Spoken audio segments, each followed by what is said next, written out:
Plott Hound. The Plott Hound is considered to be the only American hound that has no British ancestry. Appeared in the USA, this breed was eventually developed by the German.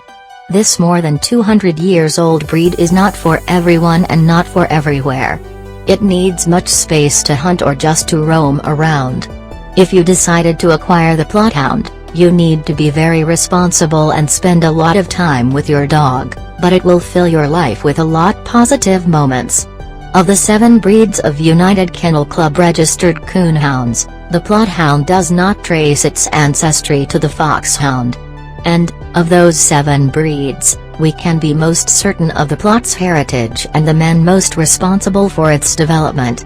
The ancestors of today's Plott Hounds were used for boar hunting in Germany many years ago.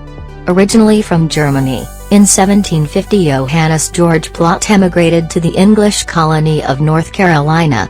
He brought a few wild boar hounds, 5 Hanoverian hounds, used for bear and boar hunting, with him.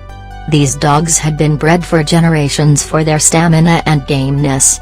George and his wife Margaret, undocumented maiden name, with their family settled in the mountains of western North Carolina.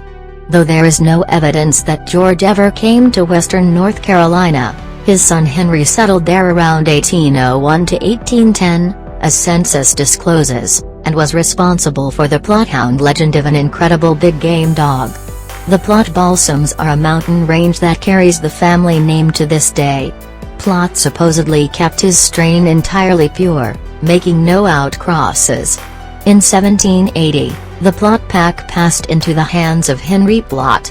Shortly after, a hunter living in Rabun Gap, Georgia, who had been breeding his own outstanding strain of leopard-spotted dogs heard of the fame of the Plott Hounds and came to North Carolina to see for himself. He was so impressed that he borrowed one of Montraville Plott's top stud dogs for a year to breed to his own bitches. This single cross is the only known instance of new blood being introduced into the Plott Hound since it first came to this country.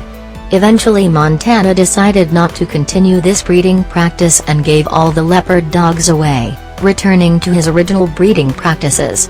Other crosses possibly took place around the year 1900.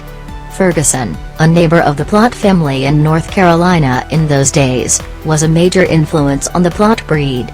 He made a careful study of the Blevins hounds and the cable hounds of that era. The extent to which he used these bloodlines in his Plott breeding program is not known. The Plott Hound was first registered with the United Kennel Club in 1946. Plotts were recognized by the American Kennel Club in 2006 and were exhibited at Westminster Show in 2008. The Plott Hound is usually characterized as a proud, determined and courageous breed. It can be an excellent watchdog, at the same time being polite with strangers.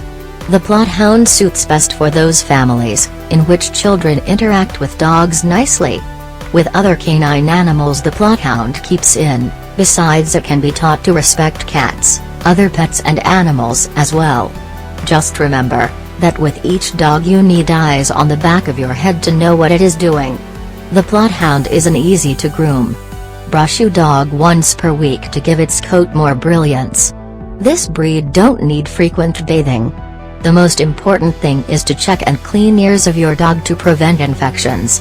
You're also recommended to brush its teeth 2 or 3 times a week and trim the nails regularly. Properly doing all this care, you'll make every vet examination of your dog easier and faster. Since the Plott Hound is a smart breed, which likes to please, trainings can be relatively easy. Make each training session consistent, using positive reinforcement methods. Being a firm, strong-minded and experienced trainer is a must.